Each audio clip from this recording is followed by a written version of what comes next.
Putin News today. Don't be fooled by Putin. Aggressors can't be peacemakers. This month, a Ukrainian human rights activist was awarded the Nobel Peace Prize for the first time in our country's history.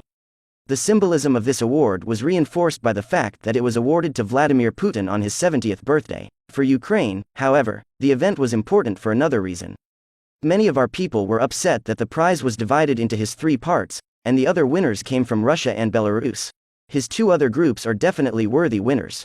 Both have opposed tyranny and fought for human rights in their countries. But they also come from two aggressor states that are waging war against Ukraine.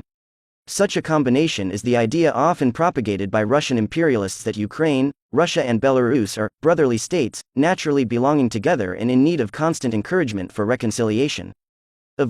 Some may find it difficult to resist this idea.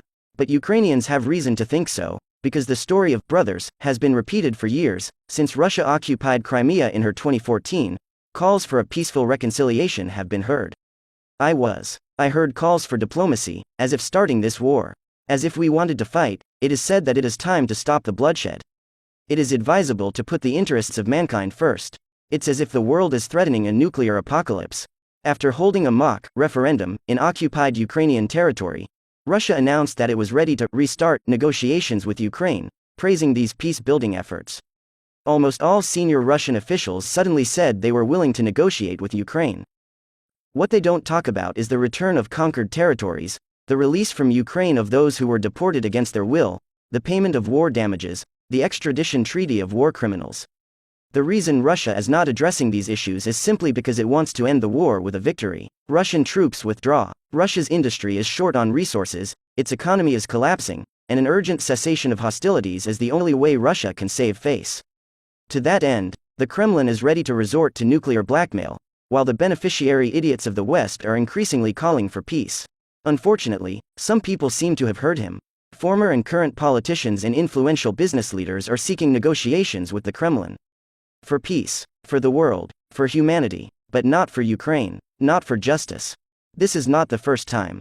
Since the war began in February, the narrative has changed from Ukraine must leave so Russia can settle down to Ukraine must surrender so Europe can stay warm. Now the story says Ukraine must stop liberating her territory to prevent another world war. Russia's enablers should ask voters if they can appease the regime that committed the worst act of state terrorism since World War II. Russia, like the Nazis, launched thousands of cruise and ballistic missiles at peaceful cities, and her recent one-day attack has 100. Can Western civil society accept a regime that sees housing, museums and playgrounds as legitimate targets?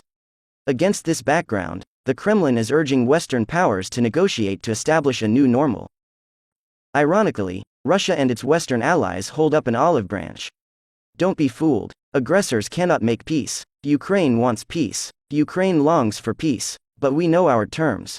We have called them many times. President Volodymyr Zelensky put it simply. Punishment for the crime of aggression. Protection of the rights to life, liberty and security, under Article 3 of the Universal Declaration of Human Rights. Restore Ukraine's security and territorial integrity. Assurance of security, and the commitment of the global community to implement this program.